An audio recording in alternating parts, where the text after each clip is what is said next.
सुंदर वन, तालाब और पर्वत देखते हुए प्रभु श्री रामचंद्र जी वाल्मीकि जी के आश्रम में आए। श्री रामचंद्र जी ने देखा कि मुनि का निवास स्थान बहुत सुंदर है, जहाँ सुंदर पर्वत, वन और पवित्र जल है। सरोवरों में कमल और वनों में वृक्ष फूल रहे हैं और मकंद रस में मस्त हुए भौंरे सुंदर गुंजार कर रहे हैं। बहुत से पक्षी और पशु कोलाहल कर रहे हैं और वैर से रहित होकर प्रसन्न मन से विचर रहे हैं। पवित्र और सुंदर आश्रम को देखकर कमल नयन श्री रामचंद्र जी हर्षित हुए। रघु श्रेष्ठ श्री राम जी का आगमन सुनकर मुनि वाल्मीकि जी उन्हें लेने के लिए आगे आए। श्री रामचंद्र जी ने मुनि को दंडवत किया। विप्र श्रेष्ठ मुनि ने उन्हें आशीर्वाद दिया। श्री रामचंद्र जी की छवि देखकर मुनि के नेत्र शीतल हो गए। सम्मानपूर्वक मुनि उन्हें आश्रम में ले आए। श्रेष्ठ मुनि वाल्मीकि जी ने प्राणप्रिय अतिथियों को पाकर उनके लिए मधुर कंद, मूल और फल मंगवाए। श्री सीता जी, लक्ष्मण जी और रामचंद्र जी ने फलों को खाया। तब मुनि ने उनको विश्राम करने के लिए सुंदर स्थान बतला दिए। मुनि श्री राम जी के पास बैठे हैं और उनकी मंगल मूर्ति को नेत्रों से देखकर वाल्मीकि जी के मन में बड़ा भारी आनंद हो रहा है। तब श्री रघुनाथ जी कमल सदृश हाथों को जोड़कर कानों को सुख देने वाले मधुर वचन बोले।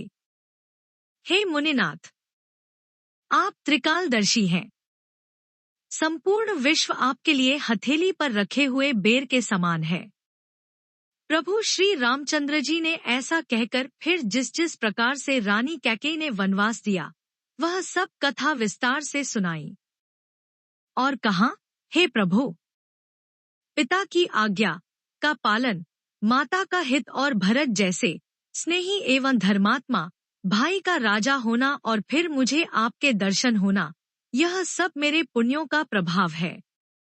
हे मुनिराज, आपके चरणों का दर्शन करने से आज हमारे सब पुण्य सफल हो गए।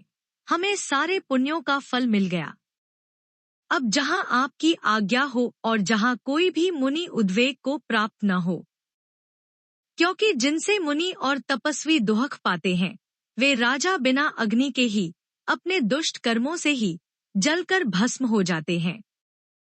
ब्राह्मणों का संतोष सब मंगलों की जड़ है और भूदेव ब्राह्मणों का क्रोध करोड़ों कुलों को भस्म कर देता है।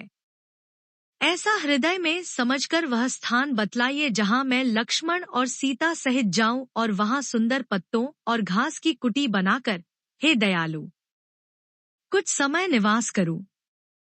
श्री राम जी की सहज ही सरल वाणी सुनकर ज्ञानी मुनि वाल्मीकि बोले, धन्य धन्य हे रघुकुल के ध्वजा स्वरूप, आप ऐसा क्यों न कहेंगे। आप सदैव वेद की मर्यादा का पालन रक्षण करते हैं। हे राम, आप वेद की मर्यादा के रक्षक जगदीश्वर हैं और जानकी जी आपकी स्वरूप भूता माया है, जो कृपा के भंडार आपका रुख पाकर जगत का सृजन, पालन और सहार करती हैं। जो 1000 मस्तक वाले सर्पों के स्वामी और पृथ्वी को अपने सिर पर धारण करने वाले हैं, वही चराचर के स्वामी शेषजी लक्ष्मण हैं। देवताओं के कार्य के लिए आप राजा का शरीर धारण करके दुष्ट राक्षसों की सेना का नाश करने के लिए चले हैं। हे राम, आपका स्वरूप वाणी के अगोचर, बुद्धि से परे, अव्यक्त, अकथनीय और अपार है। वेद निरंतर उसका नेति नेति कहकर वर्णन करते हैं। हे राम, जगत दृश्य है, आप उसके देखने वाले हैं। आप ब्रह्मा, विष्णु और शंकर को भी नचाने वाले हैं। जब वे भी आपके मर्म को नहीं जानते, तब और कौन आपको जानने वाला है। वही आपको जानता है, जिसे आप जना देते हैं और जानते ही वह आपका ही स्वरूप बन जाता है। हे रघुनंदन, हे भक्तों के हृदय को शीतल करने वाले चंदन, आपकी ही कृपा से भक्त आपको जान पाते हैं। आपकी देह चिदानंदमय है, यह प्रकृतिजन्य 5 महाभूतों की बनी हुई कर्म बंधनयुक्त त्रिदेह विशिष्ट मायिक नहीं है और उत्पत्तिनाश, वृद्धिक्षय आदि सब विकारों से रहित है।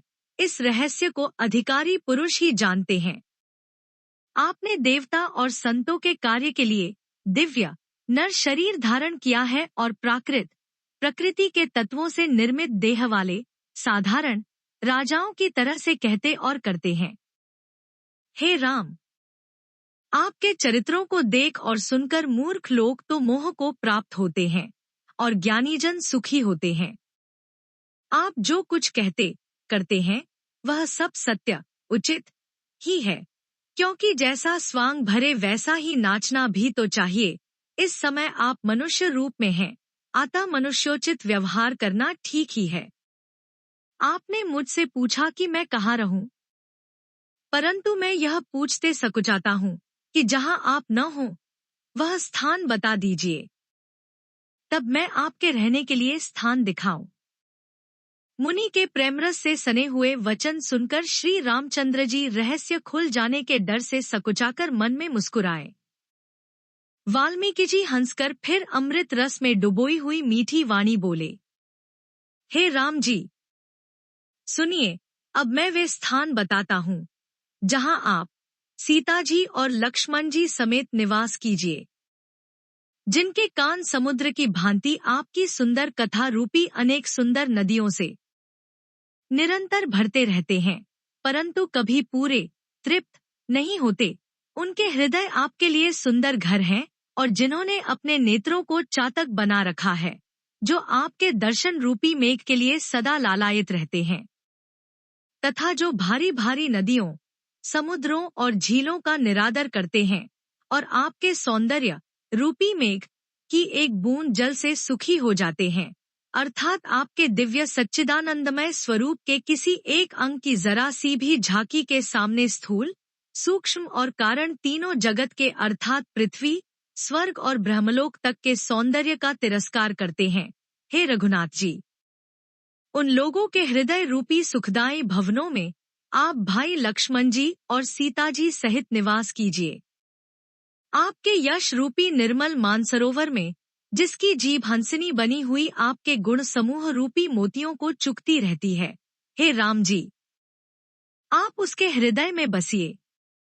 जिसकी नासिका प्रभु आप के पवित्र और सुगंधित पुष्पादि सुंदर प्रसाद को नित्य आदर के साथ ग्रहण करती सूंघती है और जो आपको अर्पण करके भोजन करते हैं और आपके प्रसाद रूप ही वस्त्राभूषण धारण करते हैं, जिनके मस्तक देवता, गुरु और ब्राह्मणों को देखकर बड़ी नम्रता के साथ प्रेम सहित झुक जाते हैं, जिनके हाथ नित्य श्री रामचंद्र जी आप के चरणों की पूजा करते हैं और जिनके हृदय में श्री रामचंद्र जी आप का ही भरोसा है, दूसरा नहीं, तथा जिनके चरण श्री रामचंद्र जी आप के तीर्थों में चलकर जाते हैं, हे राम जी, आप उनके मन में निवास कीजिए।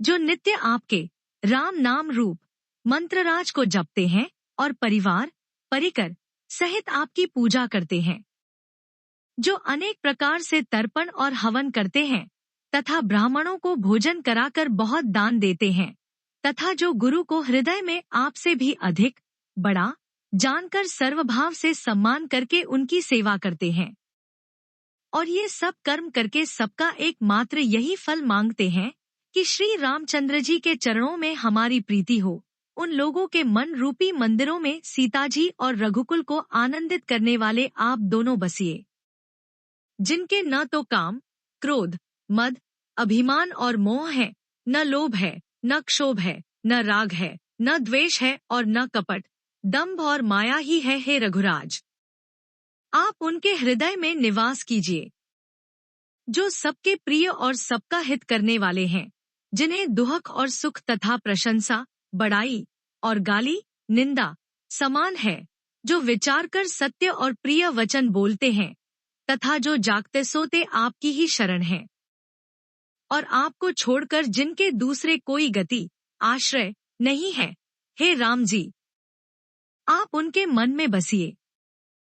जो पराई स्त्री को जन्म देने वाली माता के समान जानते हैं और पराया धन जिन्हें विष से भी भारी विष है, जो दूसरे की संपत्ति देखकर हर्षित होते हैं और दूसरे की विपत्ति देखकर विशेष रूप से दुखी होते हैं। और हे राम जी, जिन्हें आप प्राणों के समान प्यारे हैं, उनके मन आपके रहने योग्य शुभ भवन है। हे तात, जिनके स्वामी, सखा, पिता, माता और गुरु सब कुछ आप ही हैं, उनके मन रूपी मंदिर में सीता सहित आप दोनों भाई निवास कीजिए। जो अवगुणों को छोड़कर सबके गुणों को ग्रहण करते हैं, ब्राह्मण और गो के लिए संकट सहते हैं, नीति निपुणता में जिनकी जगत में मर्यादा है, उनका सुंदर मन आपका घर है। जो गुणों को आपका और दोषों को अपना समझता है, जिसे सब प्रकार से आपका ही भरोसा है और राम भक्त जिसे प्यारे लगते हैं, उसके हृदय में आप सीता सहित निवास कीजिए। जाति, पांति, धन, धर्म, बड़ाई, प्यारा परिवार और सुख देने वाला घर, सबको छोड़कर जो केवल आपको ही हृदय में धारण किए रहता है, हे रघुनाथ जी, आप उसके हृदय में रहिए। स्वर्ग, नरक और मोक्ष जिसकी दृष्टि में समान है, क्योंकि वह जहाँ तहाँ सब जगह केवल धनुष बाण धारण किए आपको ही देखता है और जो कर्म से, वचन से और मन से आपका दास है, हे राम जी, आप उसके हृदय में डेरा कीजिए। जिसको कभी कुछ भी नहीं चाहिए और जिसका आपसे स्वाभाविक प्रेम है, आप उसके मन में निरंतर निवास कीजिए, वह आपका अपना घर है। इस प्रकार मुनि श्रेष्ठ वाल्मीकि जी ने श्री रामचंद्र जी को घर दिखाए। उनके प्रेमपूर्ण वचन श्री राम जी के मन को अच्छे लगे। फिर मुनि ने कहा, हे सूर्यकुल के स्वामी, सुनिए, अब मैं इस समय के लिए सुखदायक आश्रम कहता हूँ, निवास स्थान बतलाता हूँ। आप चित्रकूट पर्वत पर निवास कीजिए, वहाँ आपके लिए सब प्रकार की सुविधा है। सुहावना पर्वत है और सुंदर वन है। वह हाथी, सिंह, हिरन और पक्षियों का विहार स्थल है। वहाँ पवित्र नदी है, जिसकी पुराणों ने प्रशंसा की है और जिसको अत्रि ऋषि की पत्नी अनसुया जी अपने तपोबल से लाई थी। वह गंगा जी की धारा है, उसका मंदाकिनी नाम है। वह सब पाप रूपी बालकों को खा डालने के लिए डाकिनी, डायन रूप है। अत्रि आदि बहुत से श्रेष्ठ मुनि वहाँ निवास करते हैं, जो योग, जप और तप करते हुए शरीर को कसते हैं। हे राम जी, चलिए, सबके परिश्रम को सफल कीजिए और पर्वत श्रेष्ठ चित्रकूट को भी गौरव दीजिए।